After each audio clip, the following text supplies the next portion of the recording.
ouverture du conseil municipal à 20h03. Madame Louis, faites l'appel, s'il vous plaît. Monsieur Vérona. Présent. Madame Bise. Monsieur Déré, pouvoir Madame Baudou. Madame Baudou. Présent. Monsieur Buis. Présent. Madame Manceau. Monsieur Klossmann, pouvoir Madame Bise. Madame Day. Présent. Monsieur Pignard. Présent. Monsieur Forquignon. Présent.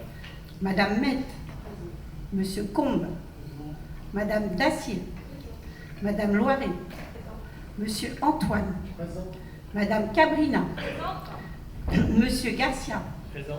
Monsieur Sadji, pouvoir Monsieur Vérona. Madame Descamps. Présent. Madame Siassen, pouvoir Madame Manceau. Monsieur Siffon. Présent. Madame Nguyen. Monsieur Borne. Présent.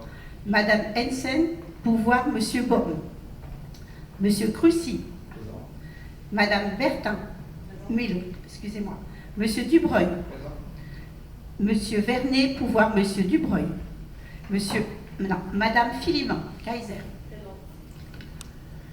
Bien. Secrétaire de séance. Oui. Oui. Monsieur donc David Garcia.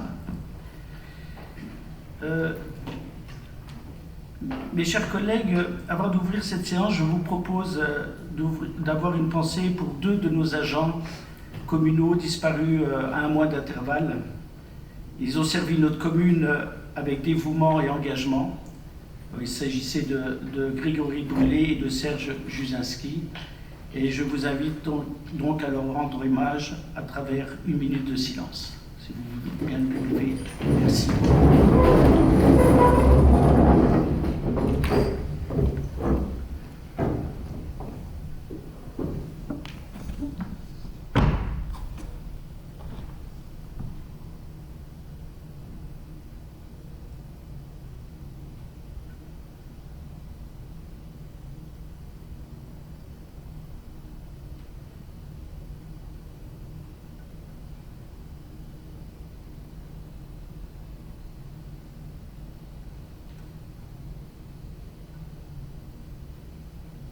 Merci.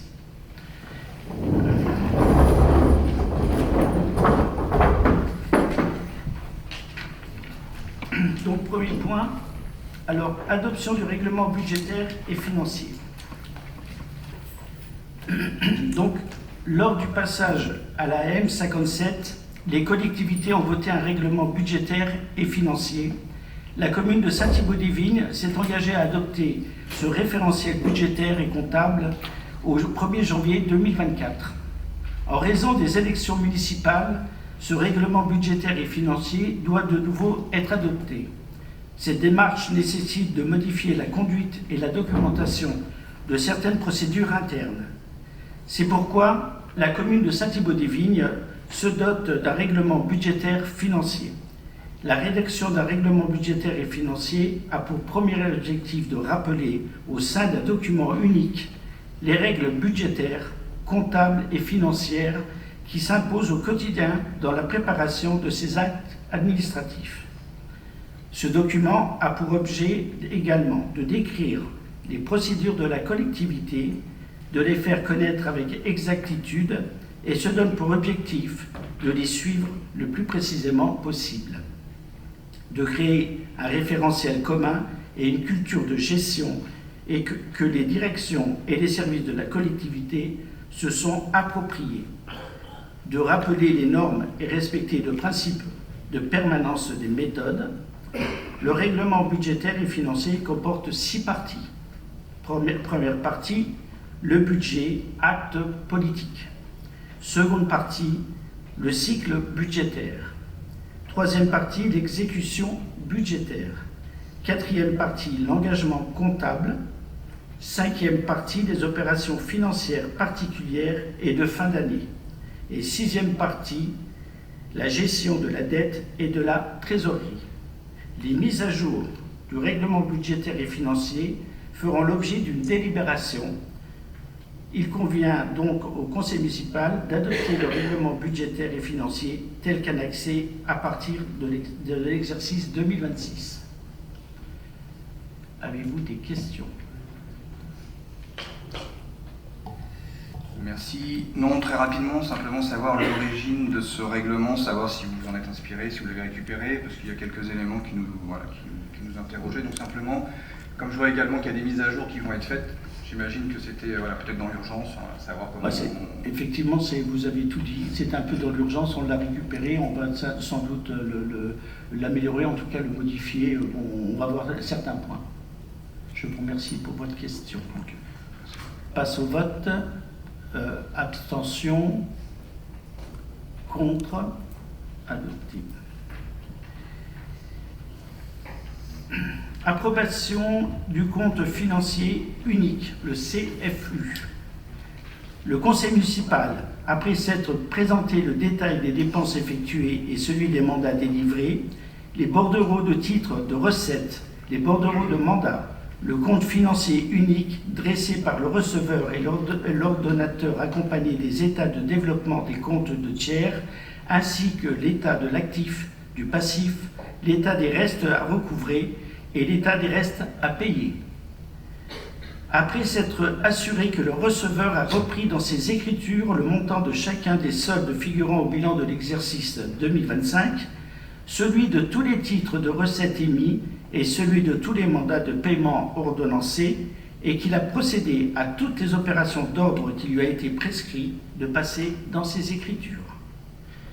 Considérant que le compte financier unique est exact sur les parties de dépenses et recettes de fonctionnement et d'investissement, statuant sur l'ensemble des opérations effectuées du 1er janvier 2025 au 31 décembre 2025, statuant sur l'exécution du budget de l'exercice 2025 en ce qui concerne les différentes sections budgétaires et budgets annexes. Donc vous avez le compte financier unique de 2025. Vous avez des... Donc ça c'est bien sûr le résultat de l'ancienne équipe municipale. Vous n'êtes pas sans savoir que nous avons toujours, nous, opposition, voté contre le budget, pour les raisons que si vous avez suivi nos débats, bon, on a toujours trouvé que ce budget était insincère. Aujourd'hui, pour pouvoir continuer notre débat financier et avoir un budget, nous allons, nous, qui nous sommes toujours opposés, voter pour. Je voulais vous donner l'explication. Avez-vous des questions? Est-ce que je dois sortir? C'est là que je sors ou pas? Ah, donc je suis obligé de sortir. Donc je sors.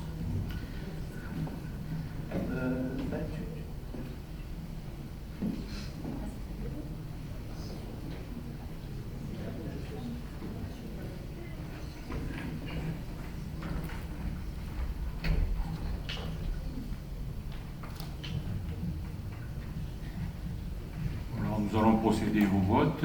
Qui est pour?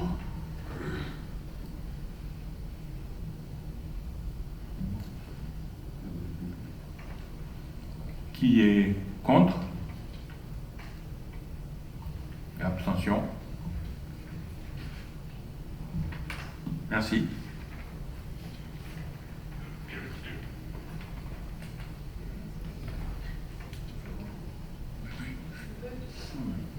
J'attends qu'il rentre.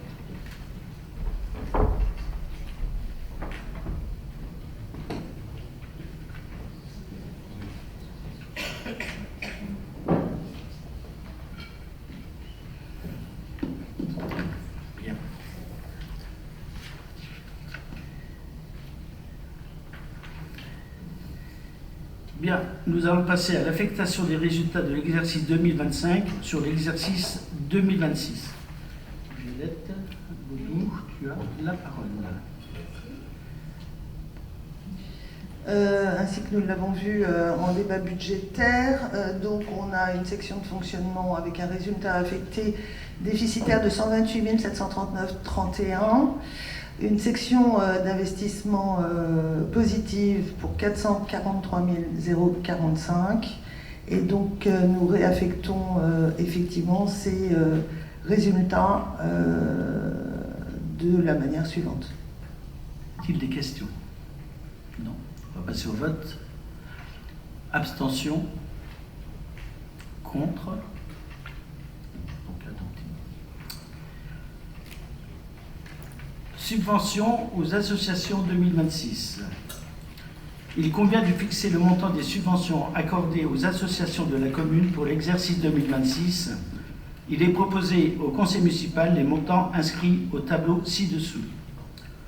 Donc on va les, si vous voulez, on va les nommer une par une et il va falloir les voter une par une. Ça c'est important. Alors on débat à chaque fois ou vous voulez tout de suite les questions? Allez-y. Oui, je pense qu'on peut, voilà, parce que comme on Ouais, va à chaque fois allons-y. regrouper les éléments. Non, c'est sur principalement le mode d'octroi, parce qu'il y a quelques modifications qui ne sont pas majeures sur les différentes subventions, mais quel est le mode d'octroi que vous avez appliqué pour 2026, justement, sur quels sont les critères, ou comment vous êtes basé en fait pour reprendre ces montants-là? Bon, en fait, les associations nous demandent un peu leur désirata, ce qu'ils désirent.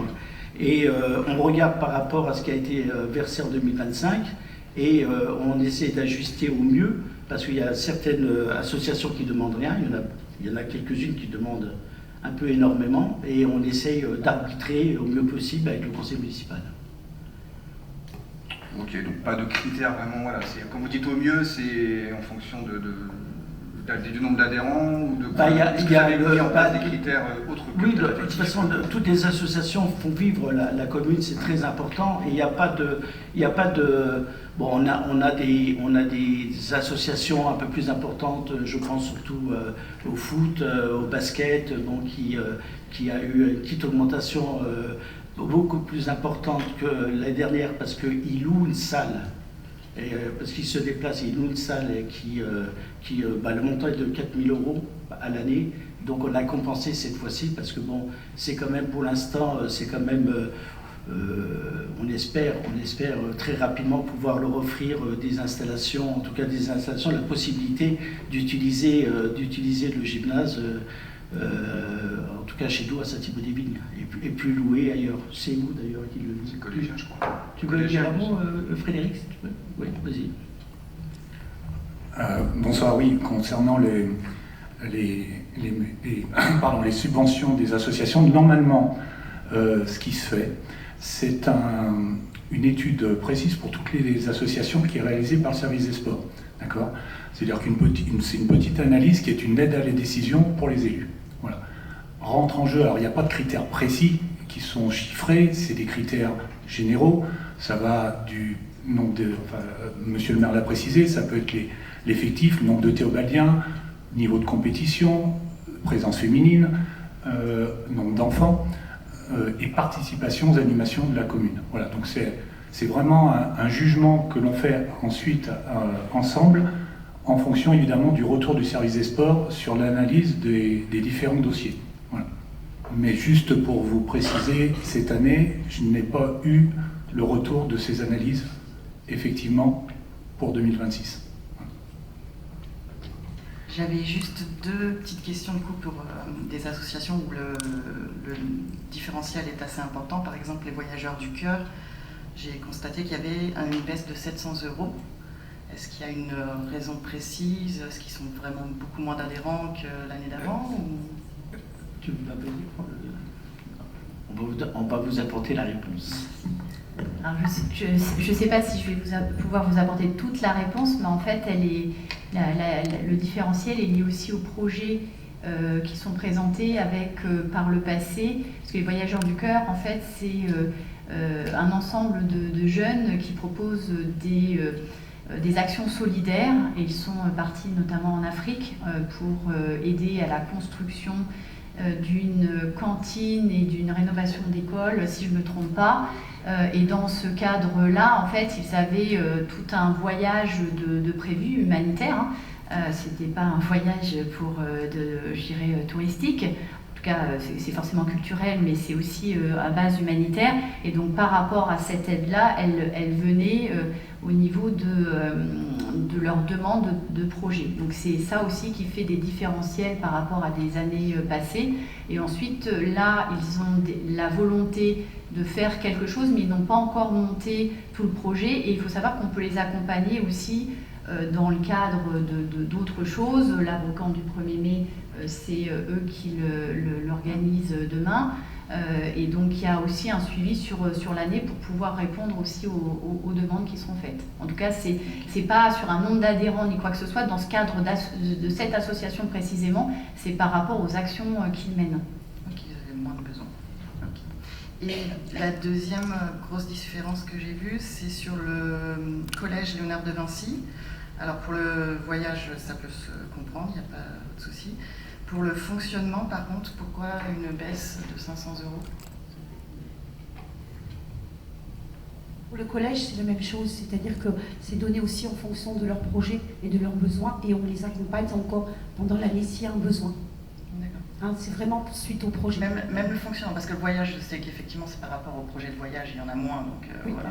Mais c'est aussi dans leur fonctionnement, vous savez, ils ont des projets, ils ont des actions à mener, donc par rapport à ça, on leur apporte. Okay. Voilà. Merci. On les accompagne toujours, hein, parce que c'est important. D'autres questions? Donc on va passer à ligne par ligne. Donc pour le CCAS, on propose 70 000 €. Contre, abstention, l'unanimité. Active et vous, 13 000 €. Abstention, contre. Arcada, 350 €. Abstention, contre. Art et récréation, 800 €. Abstention, contre. Côté cours, côté jardin, 900 €. Abstention, contre. Gondoire chorale, 400 €. Abstention, contre. Kitty Squad, 700 €. Abstention, contre. 15 joueurs, 300 €. Abstention, contre. Les copains d'abord, 500 €. Abstention, contre. Petit Théobaldien, 1200 €. Abstention, contre. Telend Bi-Africa Friend, enfin, là il va falloir que je parle, 100 €. Abstention, contre. STV Lindance, 100 €. Abstention, contre. Vous voulez intervenir? Non, tout va bien. Voyageurs du cœur, 800 €. Abstention, contre. Donc ça fait un total pour les associations culturelles de 19 150 €. Association scolaire, association sportive lycée Émilie Bronté, 500 €. Abstention, contre. Association sportive collège UNSS, 1000 €. Abstention, contre. Collège Léonard de Vinci, fonctionnement, donc 3000 €. Abstention, contre. Abstention. Abstention, ok. Collège Léonard de Vinci, voyage, 2130 €. Abstention, contre. FSE, collège Saint-Thibault, 1500 €. Abstention, contre. FSE, lycée Émilie Bronté, 500 €. Abstention, contre. L'UNAP Émilie Bronté, 40 €. Abstention, contre. L'UNAP GSMC PV collège, 450 €. Abstention, contre. Adopté. Donc le budget est de 9 120 €. Association sportive, Énergie STV, 2400 €. Abstention, contre. Fun Run 77, 1500 €. Abstention, contre. Geste Escalade, 1400 €. Abstention, contre. Judo Saint-Thibault, 11 500. Abstention, contre. Les Archers de Saint-Thibault, 1500 €. Alors, La main se lève. Oui. Étant du bureau des archers, je vais m'abstenir pour ce vote.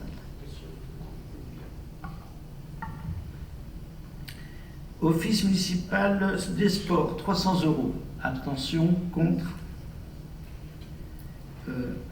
Saint-Thibault, ping-pong. Ping-pong. 1200 €. Abstention, contre. Le STFC, 14 000 €.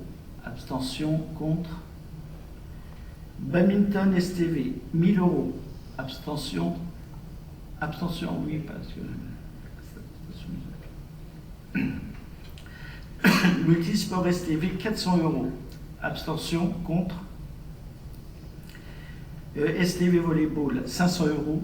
Abstention, contre.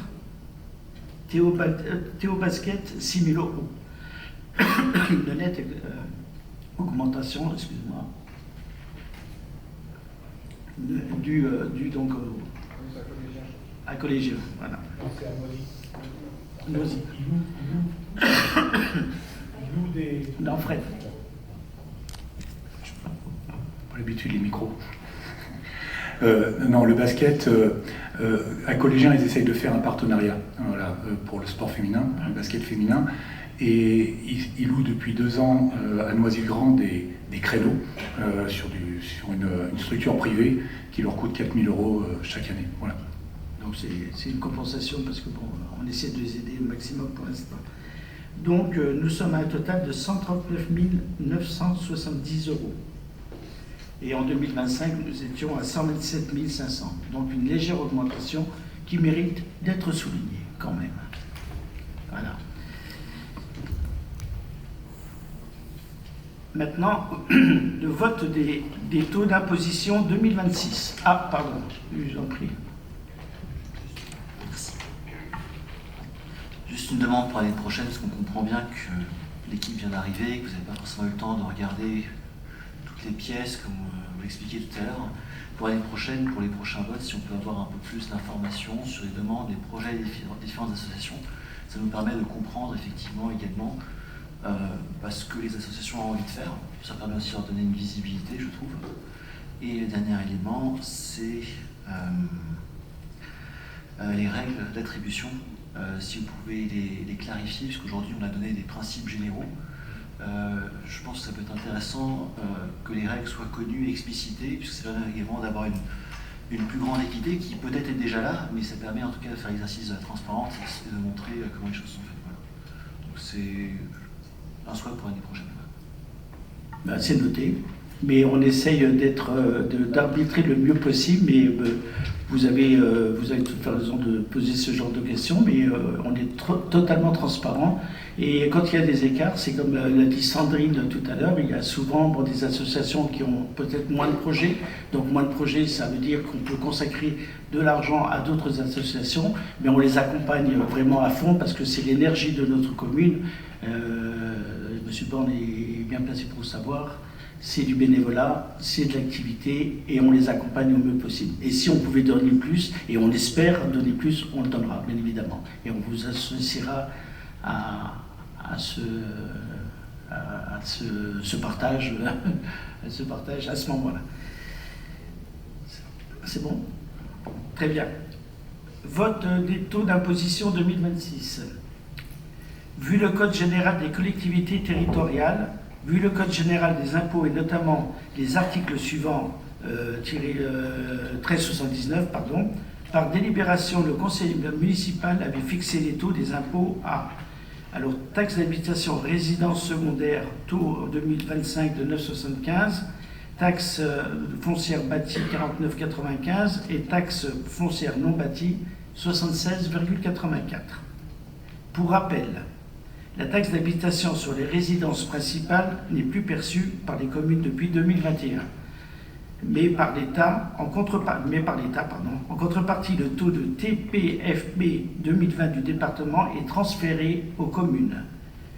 Je vous propose donc de maintenir les mêmes taux d'imposition qu'en 2024 et en 2025 et de les fixer à, donc vous avez, c'est le même tableau, 9,75 pour la taxe d'habitation, 49,95 pour la taxe foncière bâtie et 76,84 taxe foncière non bâtie. Des commentaires? Abstention? Contre? Adopté. Merci. Donc, vote du budget primitif 2026. La présentation du budget primitif 2026 est détaillée dans le ROB, s'établit et l'équilibre de la manière suivante. Alors, tu veux que je dise ou pas? Non. Non, vas-y. J'ai un chat dans la gorge, je ne sais pas ce qui se passe. Bien, tel que nous vous l'avions présenté, alors vous avez eu un petit modificatif avec les documents budgétaires, et après je vous présenterai les chiffres, puisque, je ne sais pas si vous vous souvenez, au moment du ROB, on vous avait dit qu'on était en négociation pour essayer de dégager un peu de capacité de recettes. Il se trouve que la négociation aboutit le lendemain du ROM, puisque Eiffage a consenti à réduire son marché pour l'année 2026 de 93 000 à 30 000.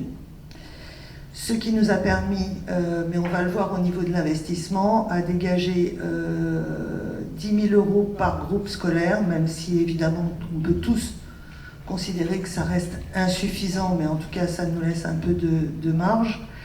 On a affecté 30 000 aussi pour la mairie étant non pas le bâti de la mairie, mais la mairie au sens large dans toutes ses activités, ce qui nous permettra également de faire quelques opérations en investissement. Le reste, on a diminué en fait le transfert du fonctionnement vers l'investissement, ce qui a pour conséquence d'augmenter le budget de fonctionnement. Et du reste, on en a reversé une partie dans le cadre des associations, d'où l'augmentation qu'on vous a décrite tout à l'heure. Donc en résumé, le budget évidemment est équilibré. La section de fonctionnement, les dépenses et les recettes s'établissent à 10 733 442 000. La section d'investissement, dépenses et recettes s'élève à 1 305 809,55. Vous avez l'ensemble des détails des sections de fonctionnement en dépenses et en recettes. Nous les avions commentés, je crois, assez largement en Rome. Voilà, à l'écoute de vos questions. Non, sur le budget 2026, pas spécialement de questions, sachant que les deux remarques, vous les avez données tout de suite, donc ça a permis effectivement de répondre au sujet. Non, sur 2026, j'ai bien conscience qu'il y a quelque chose qui est figé par récupération d'un budget précédent. Maintenant, c'est vrai que je m'interroge quand même, on s'interroge notamment, surtout aussi sur la suite par rapport à 2026. C'est vrai que dans le programme de M. Vérona, vous aviez indiqué que, je sais qu'aujourd'hui certains pensent que la commune n'a plus d'argent, plus de marge de manœuvre, plus d'avenir. Vous aviez indiqué que vous ne partagez pas ce constat qui conduit à l'immobilisme. Moi ce qui m'intéresse surtout, c'est de voir avec les quelques éléments que vous indiquez, de pouvoir récupérer effectivement 90 000 euros par-ci par-là, les économies que vous aviez fait sur le téléphone, l'ordinateur, même si j'avais mon avis sur ce sujet, les éléments que vous aviez indiqués avec une jolie phrase qui disait qu'avec des centimes on fait des milliards, même si on a tous bien conscience quand même qu'on n'équilibre pas un budget avec une opération pièce jaune à la Bernadette Chirac, et qu'il va falloir quand même des éléments beaucoup plus factuels et tangibles. Donc non, on s'interroge quand même sur 2027 par rapport à toutes les promesses que vous nous avez faites dans votre programme, sur notamment les écoles, le 1 million d'euros aux associations, enfin énormément de choses comme celle-ci, donc sans hausse d'impôts, sans emprunt, etc. Voilà, c'est plus sur 2027 que concrètement on va vraiment... on a hâte d'avoir les éléments que vous allez nous proposer par la suite. Oui, c'est quand même avec des centimes qu'on fait des milliards. Mais au-delà de ça, pour répondre plus sérieusement, 2026, on considère comme une année de redressement. Voilà. Donc on a un budget qui va dans cet axe politique. Un mandat, c'est 6 ans, et on tiendra nos promesses. Et des sources d'amélioration et la réduction du train de vie, tel que je l'ai expliqué la dernière fois, vont participer à cette baisse de dépenses. Et comme vous le savez d'ailleurs, c'est pas moi qui vais vous l'expliquer, c'est que baisser les dépenses de fonctionnement, réduire le train de vie, ça permet de dégager des fonds pour faire autre chose. Donc c'est tout l'axe de notre politique. Mais 2026, et vous avez raison, c'est en 2027 que nous espérons pouvoir respirer et faire monter nos projets. Ça ne nous empêchera pas d'en monter en 2026, mais de façon un peu plus réduite, bien évidemment.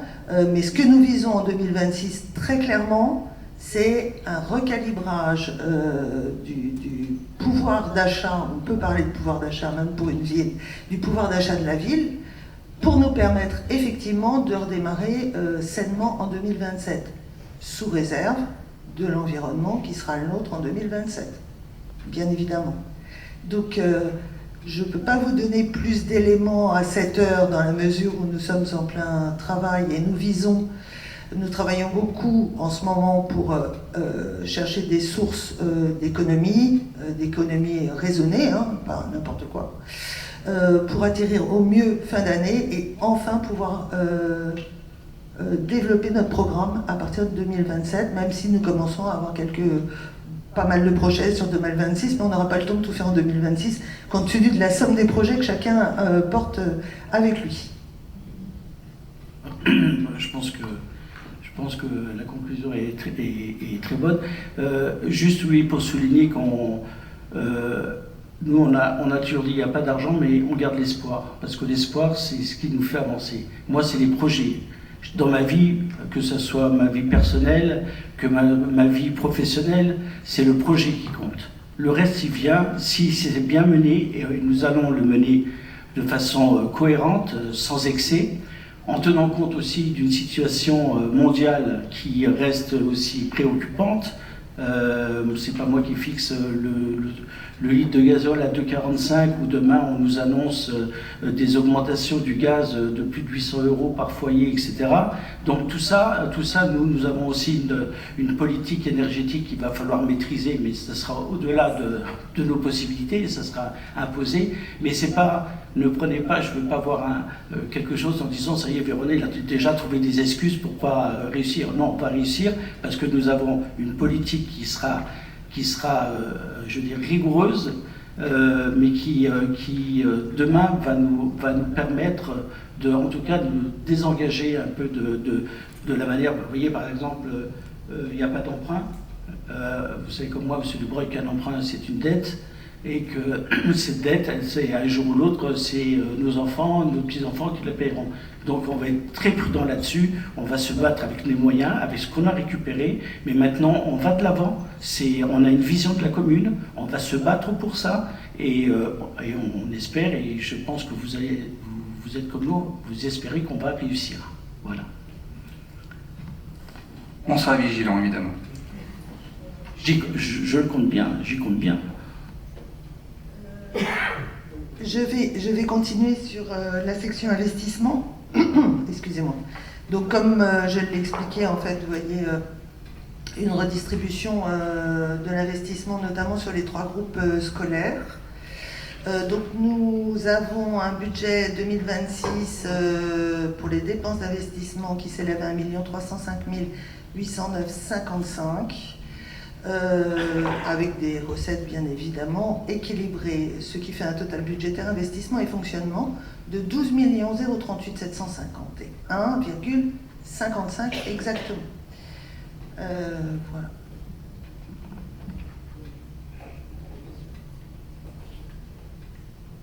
Il nous faut voter le budget primitif 2026. Donc, est-ce que j'ai est-ce que je vote l'ensemble?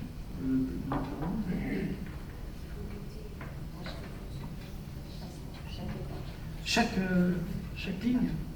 Ah oui, d'accord. Okay. Donc, section de fonctionnement. Dépenses et recettes s'élèvent donc à 10 733 442 €. Abstention. Contre. Section d'investissement, les dépenses et les recettes s'élèvent à 1 305 809,55 €. Abstention. Contre. Ok. Ensuite, nous avons... Je fais ligne par ligne. Je fais section de fonctionnement recettes. Donc, total des recettes de fonctionnement 10 733 442,1 €. Abstention. Contre. Okay. Alors, section d'investissement, dépenses donc 2026. Total des dépenses d'investissement 1 305 809,55 €. Abstention. Contre. Section d'investissement recettes, total budgétaire investissement et fonctionnement 12 038 751,55. Abstention. Contre. Bon, bah, je crois qu'on a tout voté. Je pensais que j'avais mis. Donc, désignation de 2 délégués titulaires et d'un délégué suppléant représentant la commune au comité de territoire du syndicat départemental des énergies et Seine-et-Marne.